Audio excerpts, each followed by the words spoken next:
Minnesota Vikings take a big step in fixing their running game. The moves just keep on coming for your Minnesota Vikings. After signing Dalton Risner yesterday, the Vikings make a trade in trading for Rams running back Cam Akers. Now, the situation surrounding Cam Akers has been a little bit strange. Obviously, last season very similar to this season, right? Where everybody saw him as the lead back coming into the season. Then all of a sudden, first couple weeks, he's not getting a ton of playing time. There was rumors about him even being cut or traded last year. And he ended up coming back, and we'll get into his stats later. Ended up having a pretty solid season. Then this year, it's more of the same. Like, everyone thought maybe he kind of fixed things last year, and now he's coming into it where he was a healthy scratch last week too. So it was really weird. But obviously, we're all talking about this because Minnesota Vikings from Adam Schefter are trading for Cam Akers, and they're just so we get Cam Akers and we swap late 2026 draft picks. I think I had heard somewhere it was a 6th round pick. But I mean, so the running game, you can't necessarily blame it all on Alexander Mattison, right? Because I mean, I was very high on Alexander Mattison coming into this season. I thought he was going to have a really good year. So far, it hasn't been great. I mean, I know your main concern was just the fact that he didn't have that breakout speed that we needed. We need a guy to fill that void, and I feel like Cam Akers can do just that. Yeah, I mean, he does have some speed, and he was a 3rd round pick at one point, and he looked fantastic. I mean, it seemed like he was the future plans of after Darrell Henderson for the Rams, but he was going to be the future plan for the Rams. And whatever happened, it was like some DeAndre Swift type stuff. I don't know what it was, but for whatever reason, he just never got his real chance with the Rams. And it is a move, like you're right, it's not just Alexander Mattison. 100% it's not just him. It is our interior offense line, which you already mentioned. Kwesi did do something about that as well. So that's a huge plus there. But it just felt like we needed something else there.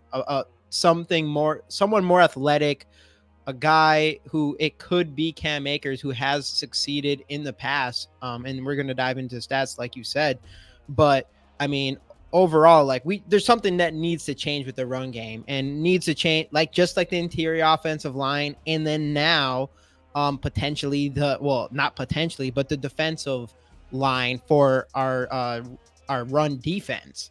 So far Kwesi came out. So you have to tip your hat, no matter what. You have to tip your hat to Kwesi for this, because he went and grabbed Cam Akers when we need something more with our running. Went and grabbed Dalton Risner when we need something for our interior offensive line. And if he goes out and grabs someone for our run defense, like Akeem Hicks or someone around that type of talent, or just get Quail Roy on the field, that's massive for this team, and it really shows Kwesi's means business out here. I mean, and I know people are talking about the whole tank thing after the 0-2 start.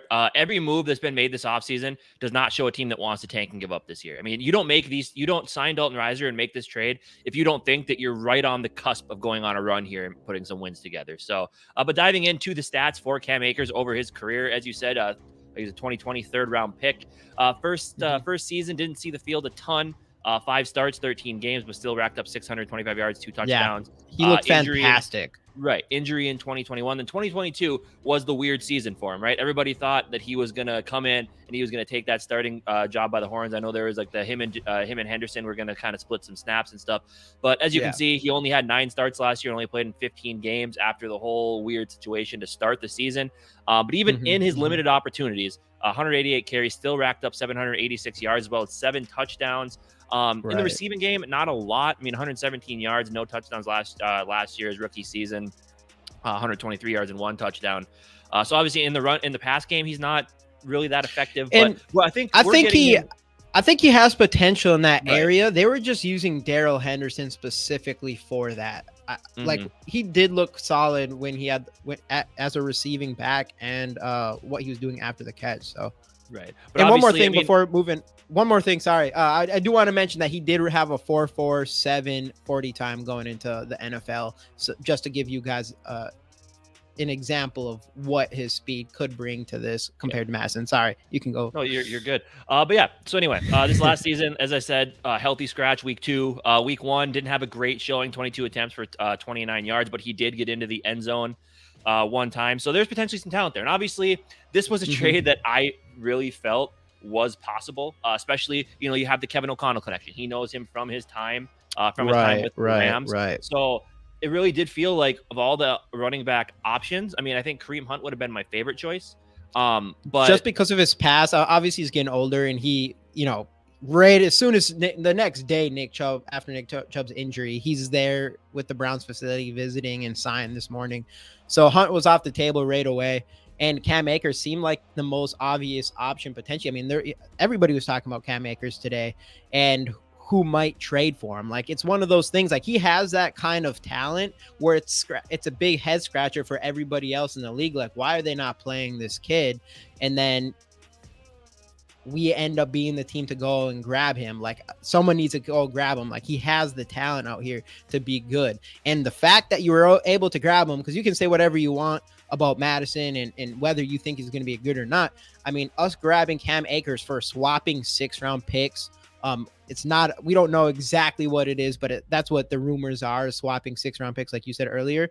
That is like nothing. That's nothing. We pretty much just get this guy for free that has tons of upside. He has real starting caliber running back upside that we have on this team for almost nothing.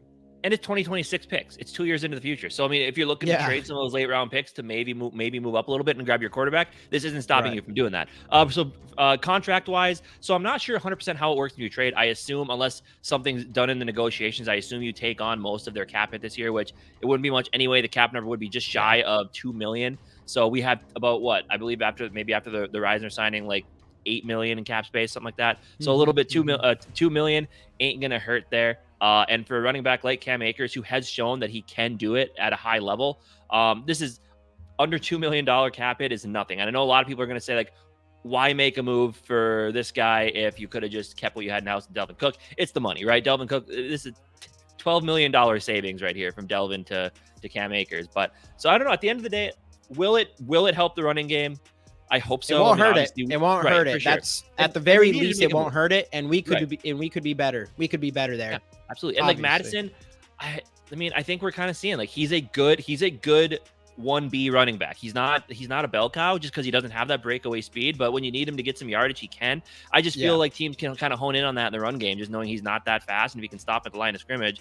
I mean, I still believe in Alexander Madison. I still like him here. I'm glad we re-signed him, but him and Akers could make a really, really good 1-2 punch, just like him and Delvin did. Now, I'm not saying Akers is Delvin, but I mean, I don't know. I'm happy with this, man. I kind of saw it coming just because of the O'Connell connection, and I'm happy. Yeah. I'm happy we got it done. Hey, you can't be disappointed. We didn't give much for it. It's not going to hurt us no matter what. If it only is upside, it's only upside. Same with the Reisner thing. It's nothing but upside. We're not worried about the money. We're not worried about anything. Both these moves were no-brainer upside moves without any bad downsides, I guess. I don't know. So I think you're right. I think it's pretty good.